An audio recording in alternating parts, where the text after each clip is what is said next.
سلام بچه‌ها، امیدوارم که حالتون خیلی خیلی عالی باشه. وقتی من این نقاشی کشیدم داخل پیجم گذاشتم خیلی سوالا پیش اومد براتون. من گفتم که بیام توی ویدیو براتون توضیح بدم، کامل به سوالاتتون جواب بدم.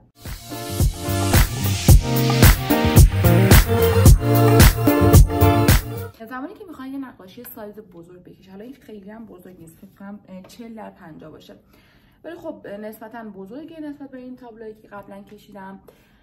ببینید من اکثرا نقاشیایی که میکشم برای پیجم، خب برای خودم میخوام، اصلا در موردش فکر نمی کنم که حالا این تو چه سایزی باشه. کم کم دست به قلم که میشم چی کامل کن دست به قلم که میشم دیگه این کم کم میاد به ذهنم و هی اضافه میکنم. حالا ممکنه طرحم بزرگ بشه، ممکنه که همون کوچولو بمونه. خب یه سوالی که پرسیده بودین چطوری طرحمون انتقال بدیم. ببینید خب من به خاطر همین موضوع که حالا نقاشیم سایز بزرگ شد، کم کم هی ایده اومد به ذهنم، اول روی برگه آچار من اتود زدم. یه عادتی هم که دارم اینه که موقع اتود زدن، یعنی من کلا دوست ندارم حتی از روی طرح خودم دوباره بکشم، حس خوشی بهم دست میده. به خاطر همین اصلا دوست ندارم وقتی طرحی رو میکشم دوباره بیام سایز بزرگش رو بکشم که مثلا بزرگتر بشه. نه، یعنی هر جوری شده باید همون رو انتقال بده. اگه یه ذره یه قسمتیش حالا بزرگتر کوچیک‌تر بشه این دیگه به دل من نمیشینه. مثلا باید همونی که اول کشیدم باشه، مگه اینکه حالا بخوام اصلاحش کنم. ببینید این چه شکلیه.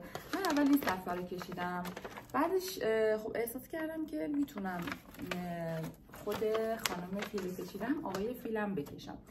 برای همین دوباره من اومدم یه برگه بهش چسبوندم، اضافه کردم، حتی بالاترم چسبوندم که قشنگ فیکسش کنم طرحمو.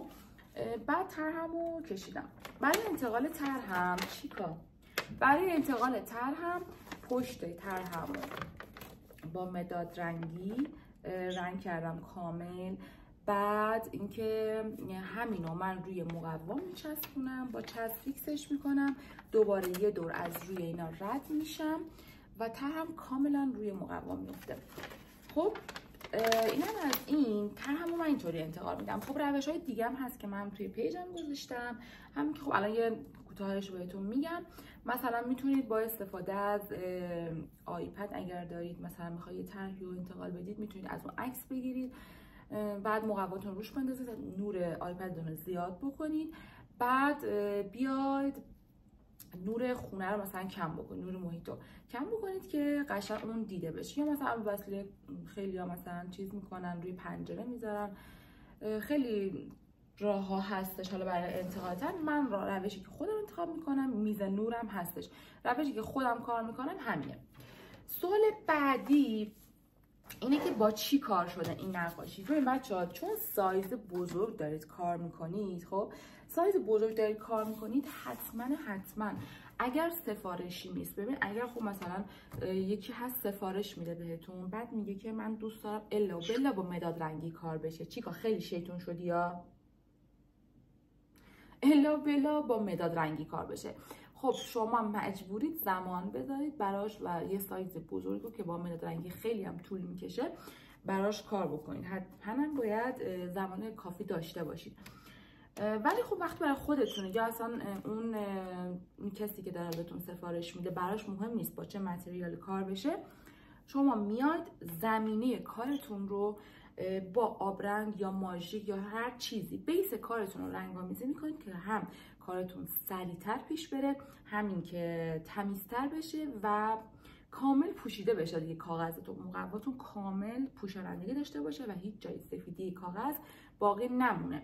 این کار بچه خیلی کارتون رو راحت میکنه، پس همین کار رو انجام بدید حتما، یا ماژیک یا آبرنگ. من این کار رو با ماژیک بیسش رو رنگ زدم، بعد اومدم حالا با مداد رنگی روش سایه هامو نورهامو ایجاد کردم.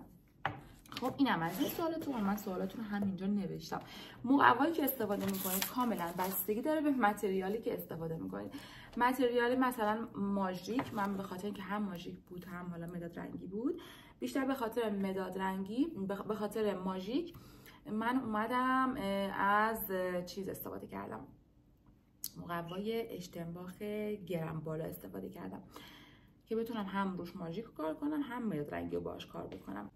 نکته بعدی این هستش که بچه‌ها چون دارید سایز بزرگ کار میکنید، حتما اون قسمتی که دارید کار میکنید، اون سطحی که دارید کار میکنید، مقواتون رو روش قرار میدید باید بزرگ باشه بچه‌ها.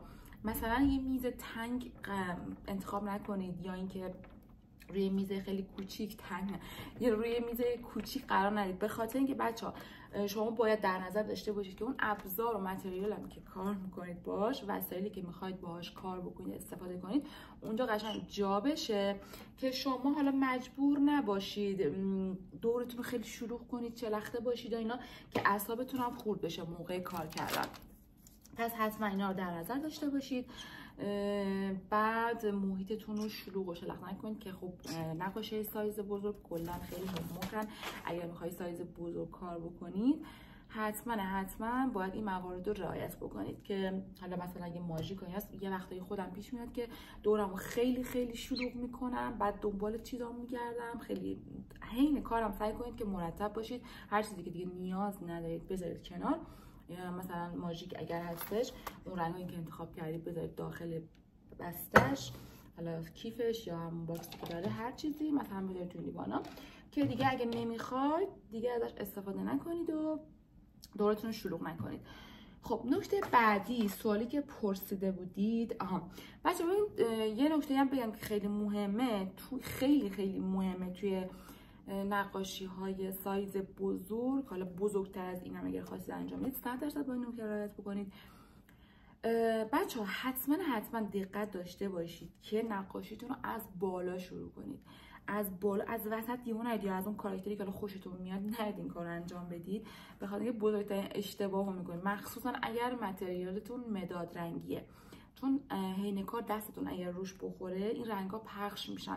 ببین مثلا اگر دست راست هستید، مثلا خودم دست راستم، میام از قسمت گوشه مثلا این طرف کادرم، حالا مثلا چیز میکنم شروع میکنم از قسمت چپم شروع میکنم. خب چپ نقاشیم شروع میکنم به رنگامیزی کردن. حالا بک‌گراندش چون آبی بود خالی بود، مثلا در آخر میتونستم رنگامیزی کنم.